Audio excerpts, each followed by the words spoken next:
All right, what's up, everybody? Welcome back for another awesome episode of the Fit 40 podcast. We have another incredible guest here today. We got Logan Dube in the house. They're the Director of Education for Pain-Free Performance Specialist Certification, or PPSC, if you guys have ever heard me talk about it. They played soccer for 20 years, but then eventually transitioned to personal training, group fitness class instructor, manager, managed multiple locations, and is a huge expert when it comes to kettlebell and TRX training. So we are going to go down the training rabbit hole today and have a great conversation. Logan, welcome to the show. Hey Brian, thanks very much. Appreciate it and pleasure to be here. Hey, very happy to have you. So now I think one of the big things I wanted to kick off with was like one of the big topics that people seem to be very concerned about is potentially getting hurt doing training. So I think when it comes to the PPSC principles and like screening and all of that, what would be a good starting point, I guess, if you were having this conversation with somebody when they were like, you know what, I know all the benefits of strength training, but I'm a little scared.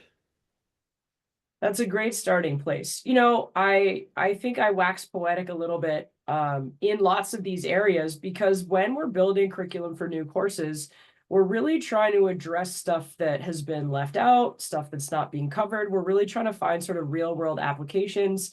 Being a personal trainer is different than being a physical therapist or being a rehab professional. So I think it's actually a really good place to start. And I was having this idea the other day. If we have pain in training, if we get injured in training, I kind of think it's one of three things. Okay. It could be that we put the body in a position where the load is loading an area, a tissue that's unprepared for it, that's not designed for it. And so we might call that poor technique or doing it quote unquote wrong, right? So I think a lot of people's fear is I might do the wrong thing, I might do something I'm not prepared for, and that's going to result in an injury. All right, so that's one out of three. The second one that I think can pop up is our form is fine. We know what we're doing, but we kind of aggressively increase the volume, the intensity, the speed. Maybe we jump too far in terms of progressing from one thing to another. And so it's like, if you do something wrong, maybe you get hurt on the first rep. Whereas if you progress too fast or you take on something that you're not quite prepared for, maybe you get hurt on like the fifth rep or the second set or the third set, or maybe you're fine during, but it starts hurting later or it hurts the next day. That's a different type of thing, right?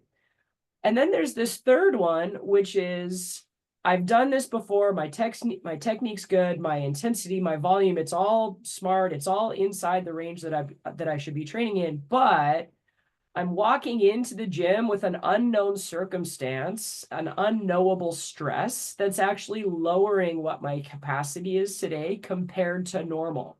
So that might be a lack of sleep.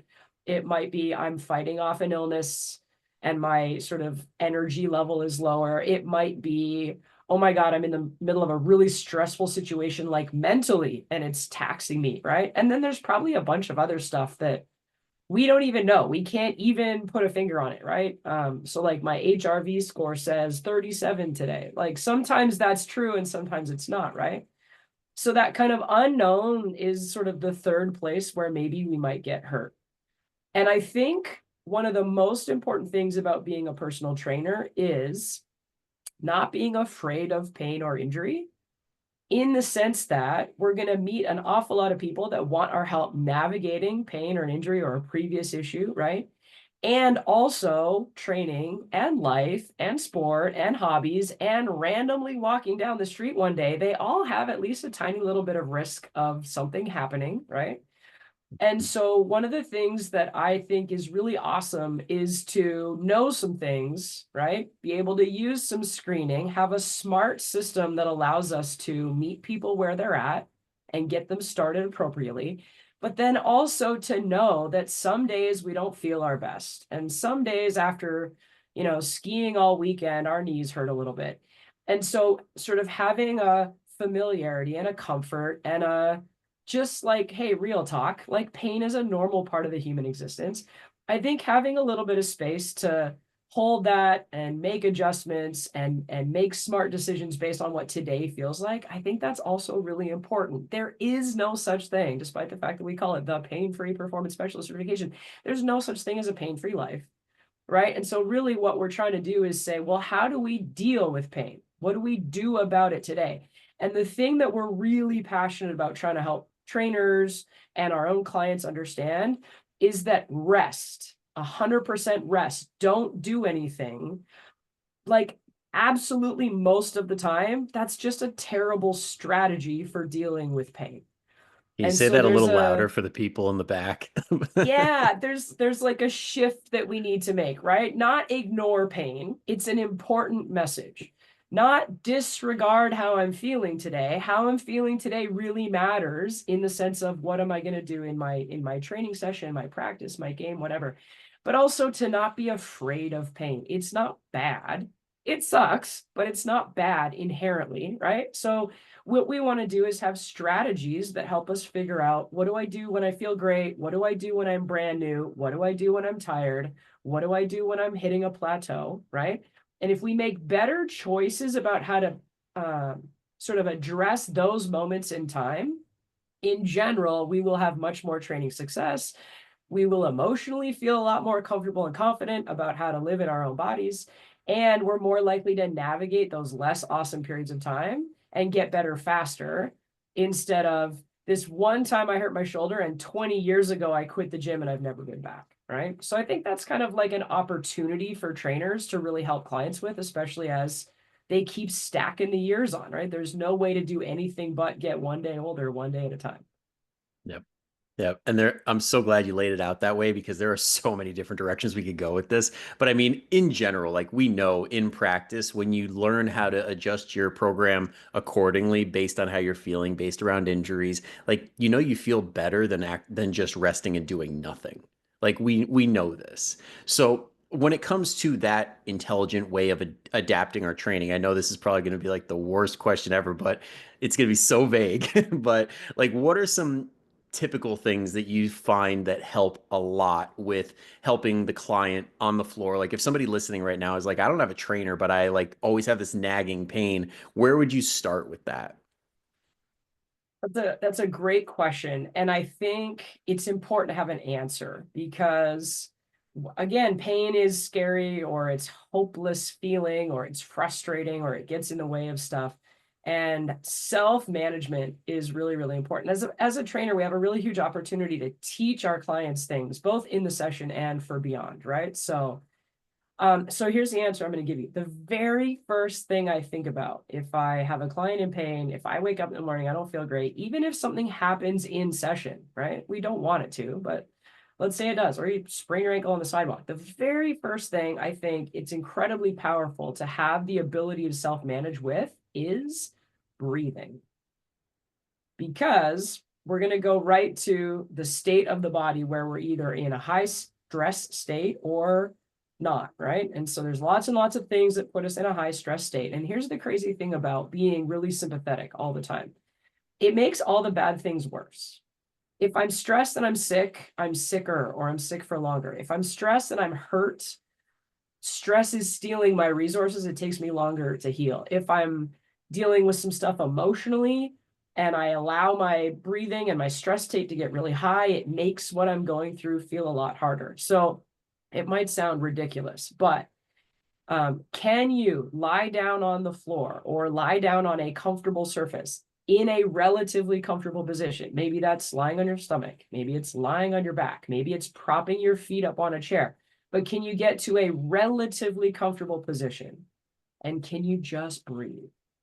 Like properly, using your diaphragm, using your breathing to calm yourself down. Well, The not way that, I not kind not of, this. yeah, right, exactly. The way I kind of think about it is like, okay, if I'm a 5 out of 10 right now, can I get to a 3? And if I can get to a 3 is a little bit more available for me, versus if I'm at a 5, I don't do anything about it. And then my day ramps up and now I'm at a 6, and then something happens and now I'm at a 7, and now I'm like desperate, right? So how we are able to self-regulate even a little bit, 1 or 2 points up the scale with something as simple as breathing, I think is really awesome. So we certainly use that in our training system, because if you're in pain and we want to train to get stronger and get out of pain eventually, how do we start that process? Well, can we start it by calming down a little bit and sort of, getting some bandwidth back and figuring out what can I do next, right? So I would actually, as much as it's unsexy, I would kind of say, like, we got to make sure we can breathe. That'd be a big one. Yeah. And for anybody listening right now, that's like, ugh, that's probably the whole reason why you might be having problems, because we're tuning this out and we're not paying enough attention to it in the first place. Now, Mm-hmm. let's say somebody does take that and they're like, okay, I do feel really good doing this. Like, I feel like I can give more. And maybe they're not into strength training just yet. Like, Mm-hmm. what would be some good basic stuff to kind of dip their toes in the water and really experience strength training the right way? Just some like basic principles when it comes to like rest or exercise selection. So I think this kind of makes me think about a conversation that John Russin sparked in our Facebook coaches group, because he's always thinking and dropping awesome mind bombs and shifting perspective, and he's a really incredible leader to have in this stuff that we do. So he put something out the other day that was all around how to really help someone if they can only train once a week. So I was a personal trainer for 20 plus years, only doing training, one-on-one and groups and all kinds of stuff. But really the only thing I did was work as a trainer. And it was always very difficult and frustrating if someone was like, listen, for whatever reason, time, money, desire, whatever, I can only train with you once a week. Because part of me was like, it's so hard to really help you if I'm only seeing you once a week. But any time with me is better than nothing, right? So there's this, I don't want to overpromise. I don't want to undersell. I really want to help you. I wish you'd give me just a little bit more time, right? And so once a week can be a real big challenge. But what John sort of suggested the other day is like, okay, once a week is hard if you're trying to promise fat loss, or you're trying to promise really noticeable strength gain, or if you're really trying to deliver some kind of aesthetic result. If you're trying to help someone perform at a really high level, like I want to make the football team, right? What we can do, and I think a great place to think about starting is that if we're going once a week, or if we're doing some stuff on our own, if we're sort of doing some stuff at home, if we're trying to figure out a way to get started, what you can really absolutely do is move better, right? And so if we think about pain, let's use a squat as an example. If someone does a squat and at the bottom their knees hurt, that's uncomfortable, okay? But then let's challenge this idea of, well, what is a squat? If you believe that a squat is only a squat, if your butt gets all the way down to your Achilles tendons, then in your head you go, well, a squat hurts me and I will not do it because I don't want to be in pain. But if we change our perspective of what a squat is, because, like, I don't know, I use a normal toilet, that's a squat, right? If I change my perspective of what a squat is, well, now there's a way to squat that doesn't hurt my knees. I just go down as far as I can and I stop before I have knee pain. And so if I were to do that a bunch of times and work on the strong position of my feet and my knees pointing in the same direction as my toes, and really thinking about bracing my core and having a nice stable pelvis while I'm doing that partial rep, if you will, then I can get better at that thing. And then I can build some strength there. And then I start to have some confidence in that thing that I can do.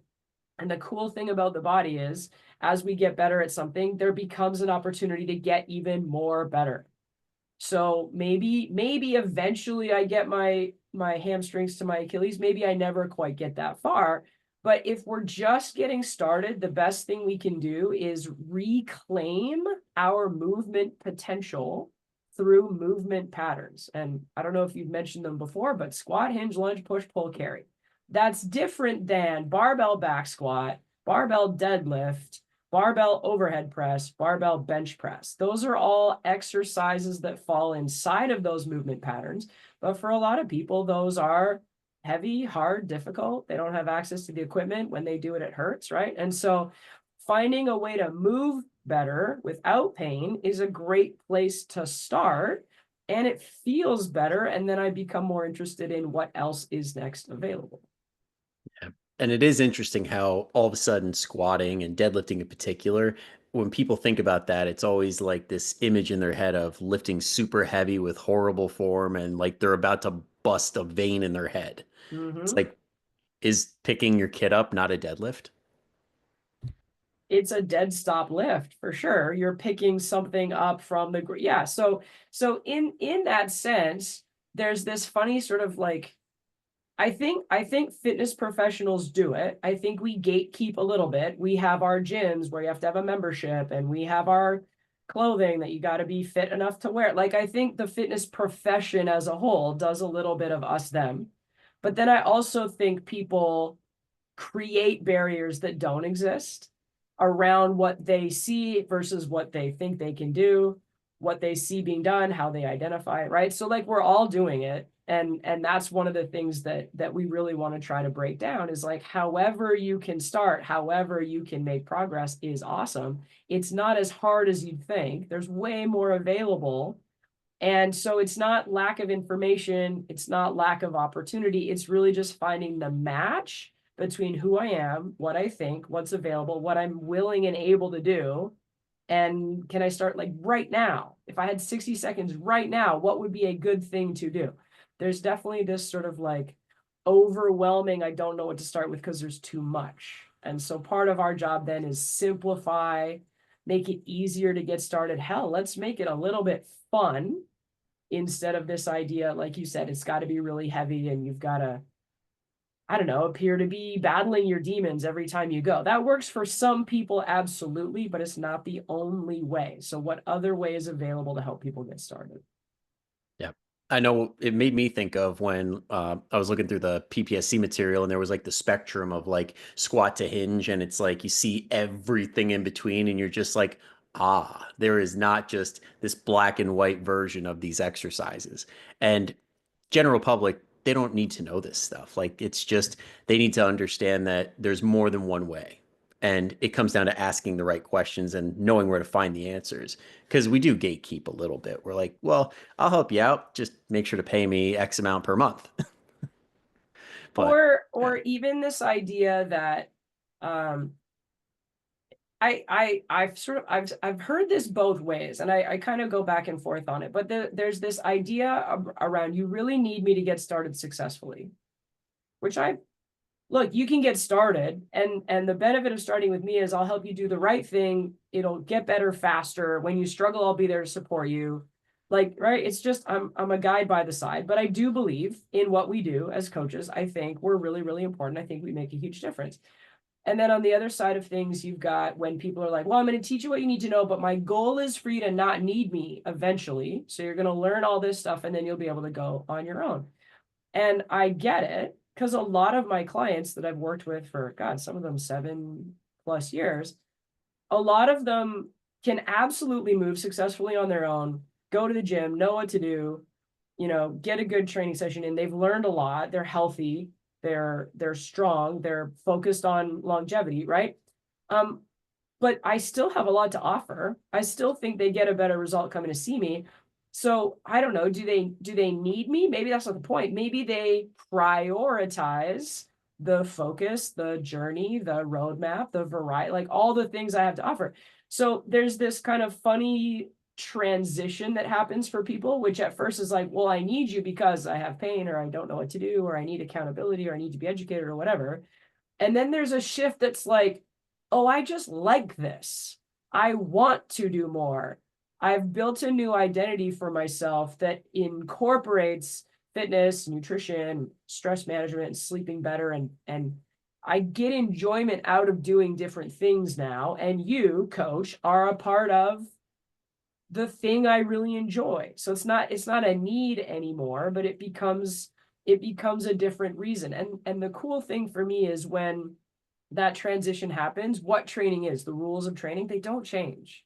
It's just the perspective of why I'm here, what I need, what I'm getting out of it. That evolves as our clients start to reach their goals, gain success, and then decide on the next thing. That for me is again another reason why it's so important to kind of know what you're doing. Because I'll give you an example. I have a group of ladies that I train a couple mornings a week. They are I mean, I started with a lot of them when they were in their 50s. So some of them are now in their 60s, right? I use them as an example because they can all do things that sometimes the 20 and 30-year-old trainers who show up in my courses can't do from a, Yep. mobility, stability, endurance, just familiarity perspective, right? They're really good at a bunch of stuff. But we basically never use barbells.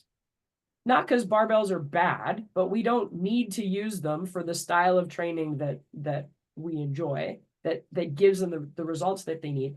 And so I think there's something to be said about, well, when someone new joins my group, how do I help them learn to move well?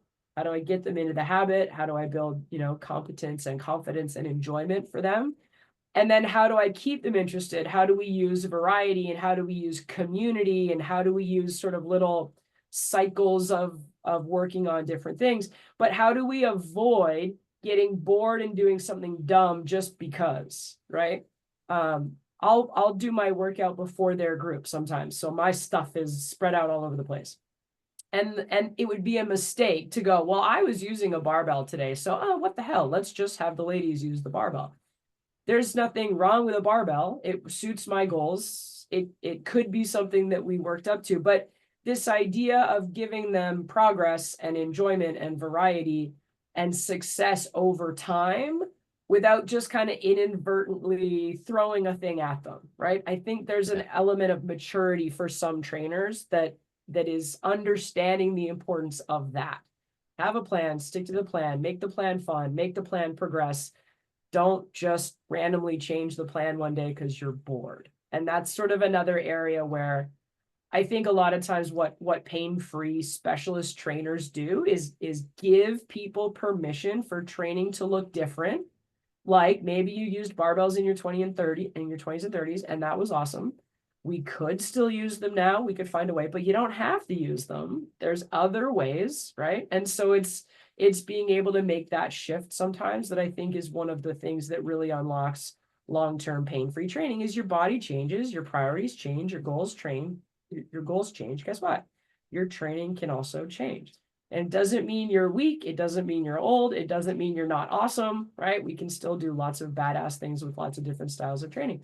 But it's finding that better fit, that better match, lowering the risk versus reward quotient, finding the thing that's enjoyable, being flexible, but inside of a lane of training that's going to give us the results we want, that's effective, that's safe, that's fun, that's all those things, right? So, people like you and I will sit and talk about that for hours. We read books, we buy textbooks, and we go to courses, and we nerd out on this stuff incredibly because we really, really enjoy it. Well, how do we make a version of that available for people who want to show up twice a week? They want to be healthy, they don't want to be in pain, but they're not going to read a textbook. They're not going to go to a weekend course, right? What's the version of making that accessible? And in my humble opinion, to wrap up this long-winded thought, in my humble opinion, that's what staying with a coach for a long time is. You needed me at first.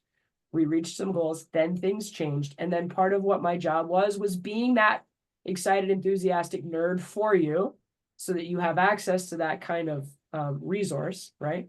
Without having to be the one that reads the books and draws programs on blank pieces of paper, 7 times a month.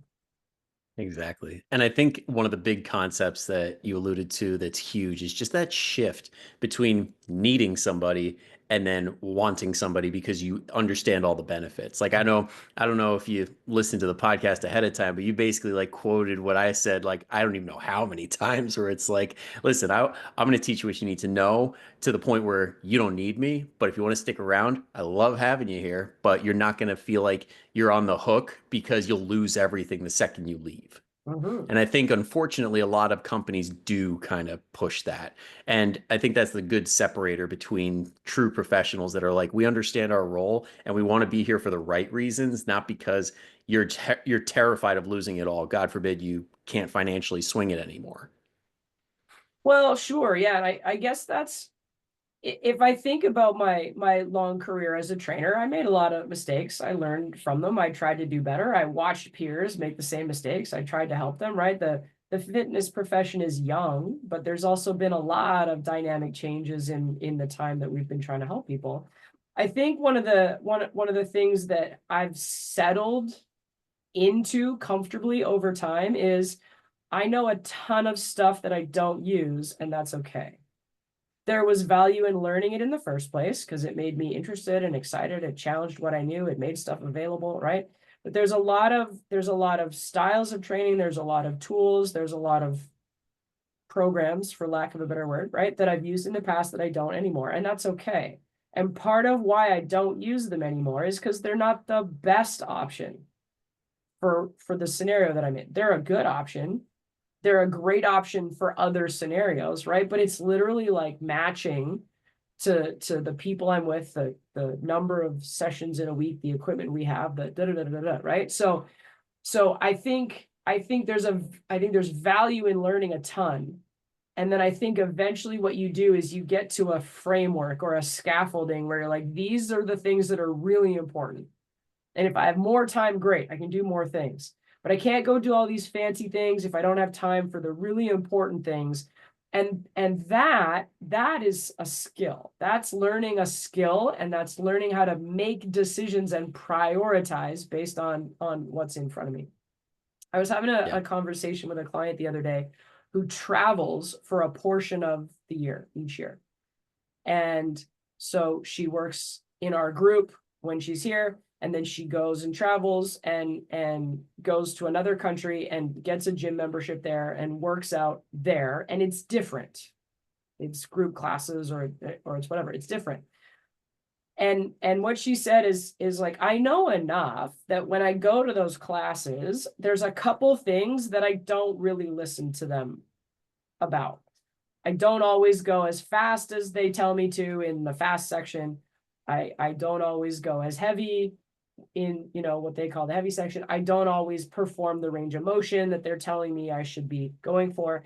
But I really like going because I like the, workout in my schedule and the music and the people and whatever. And so for me, I was like, wow, that's really a level that I think it would be awesome for everybody to get to, right? Like you've got your trainer, you sort out your pain stuff, you fix your weaknesses, you learn what you like, right? But then when you travel, you can adapt. You can do 80% of, you can make sure that you don't, just take 3 months off and then have to start all over again. So if you can gym hop and still get a great workout in, if you can travel and still hit kind of some basic priorities that keep you feeling relatively good, if you can adapt, I think then you've really landed. And that's sort of what a long life requires, because we're coming up on the holidays, change of weather, change of demand, change of lifestyle, change of career, change of family, right? When something happens, do you know enough to adapt?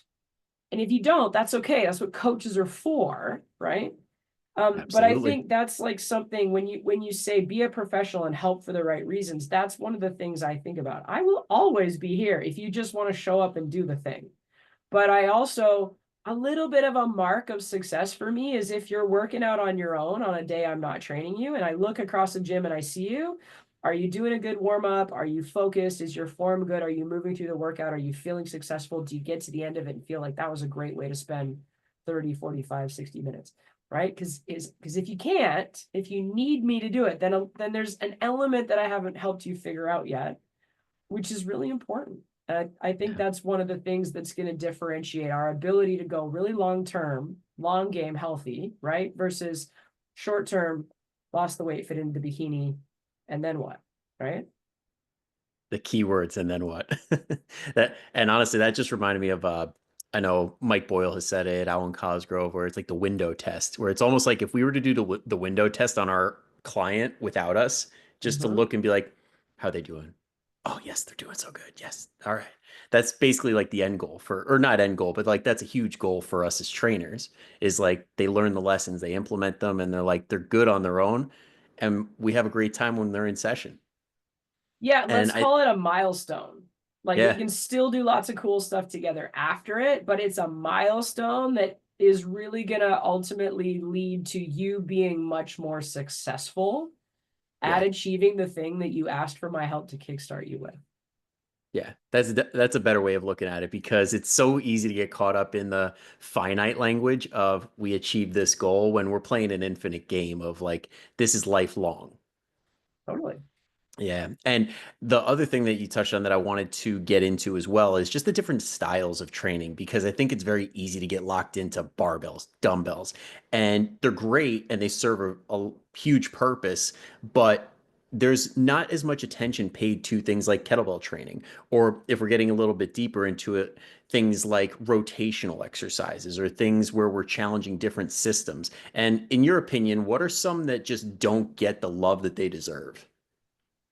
Ooh, that's such a great question. If you'll permit me, I think there's kind of like an underlying thing here that is also really worth considering. And I'm going to throw it back to a Tony Robbins OG that he is, because he talks about there's these things humans need, and each human is made up of different sort of um, like if you had a little abacus and you were sliding the beads across, right? Like humans are going to be made up of their beads being in slightly different positions on these different layers. And one that was super powerful for me to kind of like think about a little bit was where you fall on the scale of certainty versus uncertainty. So some people need certainty. They need an itinerary, they need a schedule, they need a program, they need to know exactly what's going to happen. And then other people much prefer uncertainty. They like the spontaneity, they like the surprise, they like the curiosity, right? And so, I mean, we already like spectrums from a movement perspective. So if we were to take this one thing and say there's this spectrum, where are you from 100% certainty to 100% uncertainty? What's kind of the sweet zone for you that means you keep at it, right? So programs like, or styles of training like powerlifting, like bodybuilding, those are very certainty, right? It's these Mm. specific lifts. It's I'm trying for an increase in 2.5% of, calculated 3RM strength in this block. After this block, I'm going to do the next block, which is this specific type of thing. Here's this plateau busting method that is battle tested, and I'm going to implement it on month 7 of those are very certainty based programs. And then if we were to go, well, what's uncertainty? I don't know. There's probably lots of options. But the way I think about it is like if you just show up for a group fitness class, you kind of know that it's Zumba. So there's going to be Latin music and you're going to shake your body a lot, but you don't really know what's going to happen. That's like middle zone, right? That's a brand or a format that you have some certainty in. And then what you like is the variety, the fun, the you never know what's going to happen, always a new thing, right? And then if you were to go full uncertainty, it would sort of be like, I don't know, kettlebell flow. Yeah. Kettlebell flow, I'm going to pick up a kettlebell and I'm going to start doing stuff. And the goal of kettlebell flow is to kind of figure out how to string together a bunch of things so that you don't ever really have to put the kettlebell down so that it doesn't feel awkward. But, kettlebell flow is like as a trainer, it's useless. Because what would I say to you? Okay, Brian, I'm going to put 5 minutes on the clock, ready, set, go. And then I just stand there and watch you. Like that's not Just don't even really drop it. usable. Exactly. So the underlying thing here that I think is pretty important is I think some trainers are very certainty oriented, and I think some trainers are less so. I think some people are really analytical, and I think some people are allergic to numbers. I think some clients want to sign up for a 12-week program because that's a certain block of time and it's 4 sessions a week and it's arms, legs, core.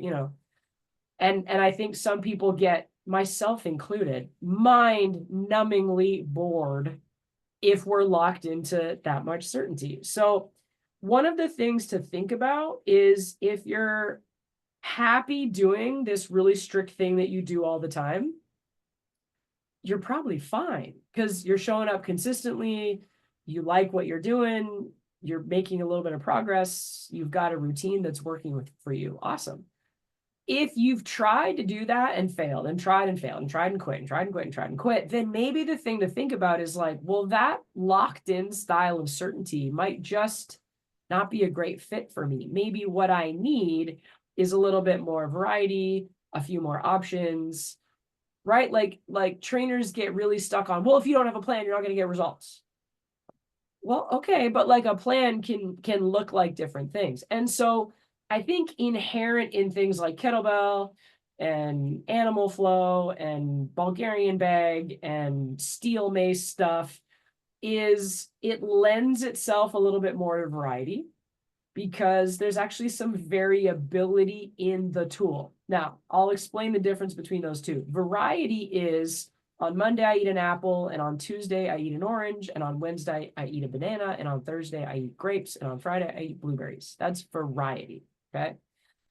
Variability is on Monday, I eat an apple just by like taking a bite of the whole thing. And then on Tuesday, I cut the apple and take the core out. And then on Wednesday, I put it in the blender and mash it up and eat it like applesauce. And on Thursday, I'm going to chop it up and bake it in a pie. And that's delicious. You know what I mean? So, Yeah. so variability is different versions of the same thing, right? And so exercise tools like kettlebell, like steel mace, like Bulgarian bag, like animal flow, they have variability baked in. And so, if I'm doing a deadlift, if I'm a power lifter, I really want to nail my technique down so that I do that deadlift the same way every single time. And that's safety and form and force mechanics and whatever, right? But there are tools that say, I want you to have a whole recipe book full of stuff you can do with apples. And so for some people, that is going to be a much more consistent long-term strategy that they can use, right? Instead of going, I am sick and tired of eating sliced apples, right? So does that kind of resonate for you at all? Little bit, little bit. I'm still stuck on the whole like variability versus variety because I've given that spiel to so many people, and I'm like, I was talking variability most of the time, not variety. But Okay. it's an important differentiator because that's huge. I think it speaks to personality types a lot that people don't account for because we all are taught as trainers like you need to periodize perfectly. Everything needs to be in line to get X result. And it's like, all right, if I don't do that, I'm doing wrong by my client. Like I feel like the world's worst trainer. When in reality, like you know this as well, like we could write the most periodized perfect program in the world. Somebody gets sick, somebody goes on vacation, they just get crazy busy at work, and we're looking at that program like, well, it looked great on paper. Exactly. Or something happens over the weekend and now Monday morning, strength testing doesn't make sense anymore, right? Yeah, Yep. that's sort of like what training normal humans is versus, the sort of perfectly on paper program. Well, okay, but your question was what are some tools or some movements that are sort of really neglected? Yeah. And so if we go kettlebells or we go, sort of more functional styles of training, TRX and cool stuff like that. Why is it underutilized? I think that's kind of a good question. Well, if I sit down on a machine, the machine has handles here and the selectorized, I stick the pin in here and the machine only moves in one direction. And so again, if we go back to certainty, someone feels a little bit more comfortable sitting on the machine, moving the machine in the direction it goes, maybe increasing the weight a little bit over time, maybe playing around with some rep schemes, right? But it's like way easier to go, okay, I did it right when that's the case.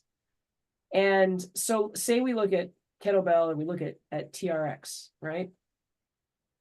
You have to decide what to do with it. You have to decide what version and then there's different style. Even in kettlebell, there's hard style, and then there's a more athletic style, and then there's a more flowy style, right? Depending on sort Yeah. of the different sport parameters. I came from So an RKC taught background, and I'm like, wait, there's different ways to do this. I'm like, hard yeah. style is not the only way. So I think sometimes the underutilized stuff is stuff that doesn't have as clear a delineation on certainty, right? As clear a delineation on this is what doing it right looks like. And the solution to that is just to learn more about the tool, right? So, you might not think of kettlebells as the tool that you would use to build a muscular physique, but you totally can. You just have to know how. It just doesn't look quite the same as using machines or using barbells, right?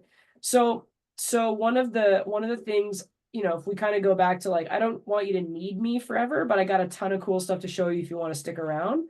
I do think one of the things that's great is if I'm a trainer who can incorporate tools, bring in underutilized stuff, teach you stuff you didn't know, teach you that this thing that you know is actually not that much different than this thing. So with a little bit of practice, you can go from here to here, and then you've discovered this new thing that you like.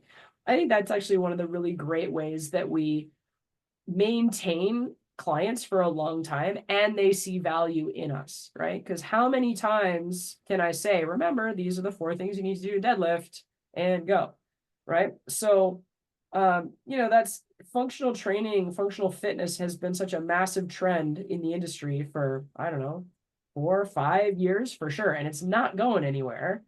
And why is that? Well, because I'm moving properly for being a human. I'm showing up consistently because that gives me the results around health and activity that I'm looking for. And I get variety and variability, and that makes things more interesting. That makes things more fun.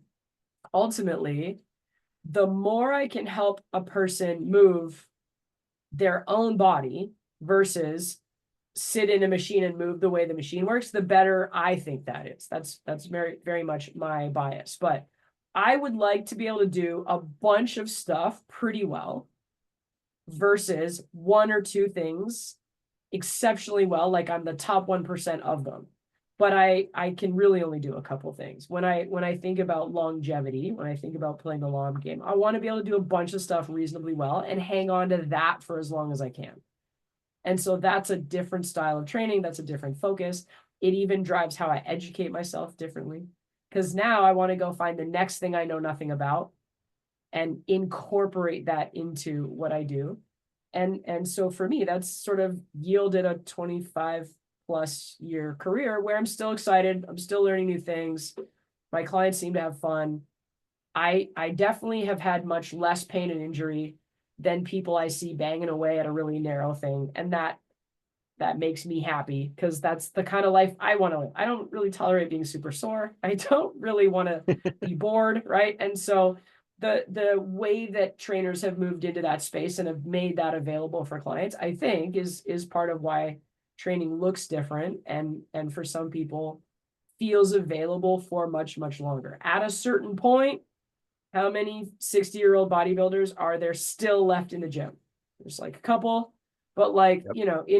instead of seeing the herd thin, maybe what they're doing changes, but they're still there. And so that for me has kind of been the fun part of getting into some of the stuff that people don't really know what to do with. Like they look at it and it's hanging there and I don't know what to do with it. All right, cool. Let me show you how to bring it into your training program. Yeah, it's interesting you bring that up because there is only like that 1 or 2 like late people in the gym who are like 60, 70, 80 that are still doing bodybuilding style.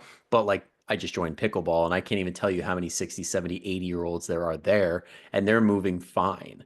And I think that there is something to be said with the functional movements, certain exercises like that, just these micro exposures to different degrees of movement. Because I think people get locked into these sagittal plane exercises 24/7 and then we go back to the first point of your body's not ready for it. Mhm. So when it comes to certain movements that get you in those positions, like rotational ones are incredible for that and just unorthodox ones in general. Are there any that you keep putting in your program where you're like, I just feel like this checks off so many boxes? I really love landmines.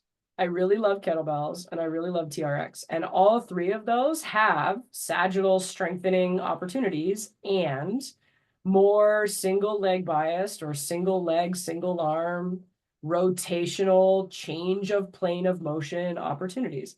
And so those 3 for me are really important to know how to use and really important to know how to scale if I'm going to be a trainer that's going to use them, right? I think sort of a mark of pride is I've got a couple different tools I feel really comfortable with, whether you're a beginner, whether you're young, whether you're old, whether you're big, whether you're small, whether you're injured, whether you're right. So like, not just I know how to use kettlebells in this one specific way if I'm young, fit, strong, and attempting to get stronger, but these other ways. And so part of why I think those tools have been really awesome is they free us from the machine moves in this direction.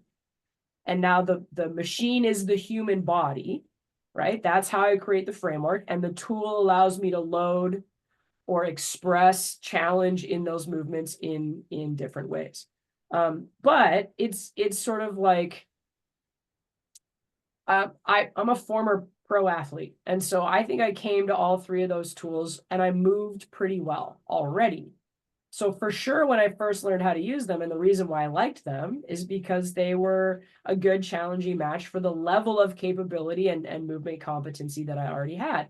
It took a while, and it was really important to learn how to regress those tools for someone who wanted to learn how to use them, but didn't have a ton of movement experience or a ton of athleticism yet, right? And I think that's sometimes why people ignore or demonize some of those tools, is because they go, that high level thing is dangerous for my brand new client. Correct. I also do not do said high level thing with this person on day one, but there's 3, 7, 13, 27 things we're going to do before that'll lead us to that place. Stop limiting what people are capable of. Just meet them where they're at and progress them appropriately based on what they're interested in doing. Like, it really just kind of comes down to like, stop force feeding.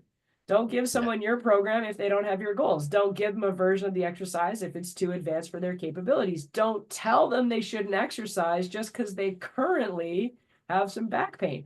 All you got to do as a trainer or coach is find the solution, find the entry point, and then keep going from there. But that takes, I think, a good chunk of learning, and it takes a good chunk of being very client-centric, really paying attention to who they are, what they can do, what they want to do, what they're willing to do, what they're able to do, right? And how that changes day in, day out. That's really, I think, the difference between being smart and having a calling, right? Having a calling is I'm going to seek out knowing whatever I need to know to take care of the person in front of me.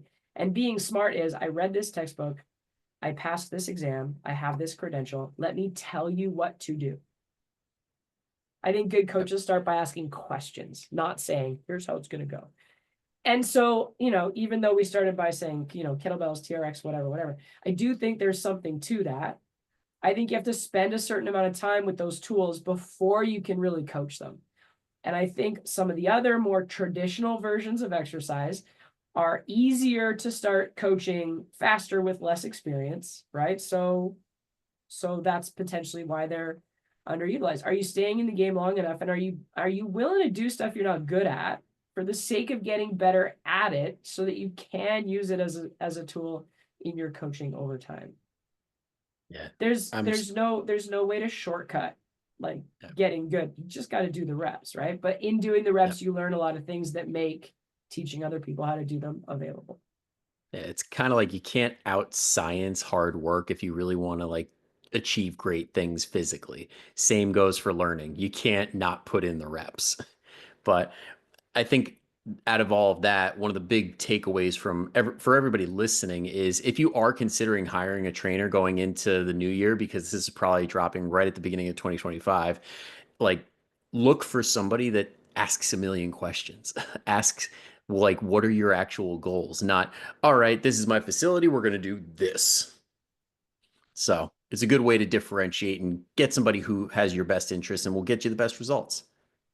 I like to say there's a desirable blend of curiosity and confidence, right? So yeah, you want the trainer to ask you some questions. You want to feel seen and heard. You want to feel like information that's important about who you are is being considered by them as they make recommendations for you about how to reach the goal. But then we got to stop the questions. We got to say, I have an idea of where I'd like to get started. And then there's got to be some confidence in we're doing this because We're going to do it this way for you because, and once we do enough of this thing, this is what will come next. And I think that part's also important because most people, at least a little bit, do want to be told what to do. I've told you what my goals are. I've told you what my issues are. And I would really like you now to help me and tell me what to do. So there kind of has to be that blend of the two. Absolutely. I honestly didn't even think of that other end of the spectrum. And as you were saying it, I'm like, yeah, you definitely don't want that person that's so skittish. They ask you a million things and we never Is actually this get to okay? do Are you anything. okay? Do you understand what to do? Would you like me to help you? Yeah, because I haven't been like with people like that in so long. I'm just like, oh yeah, those exist. Those people exist. But that is a good middle ground to look for. Well, and listen, as an educator, I'm super passionate about helping people get into the industry, helping them stay in the industry, help them get better. And the reality is you've got to start. There's a day one. But one of the best things that you can do is teach what you know and keep seeking how to learn more and really never stop learning. There's nothing wrong with only knowing a little bit and helping people with what you know, and then them asking you a question and saying, you know what, I don't know, but I will find the answer for you. Can you give me the weekend? Can you give me a week? Whether it's a mentor or a course or a book or a podcast, whatever it is that you're seeking out to continue to get better, there's no shame in being a beginner. But I think ultimately the piece about even learning for yourself what to do is that piece of like always be looking for the next thing. As things change, the information that you need changes. As you get better, what you want evolves. As something happens, you need more information to adapt to it. So I think clients and coaches are actually a lot more the same than they are different. And probably a coach is just a couple steps or a couple years further down the road, but we're still walking the same road with you. We're still doing the thing. We haven't gotten to the point where we secretly take a pill that makes us healthy. Like we also have to do the workouts. I think that's part of what builds that really strong relationship for people is we're out there doing it too.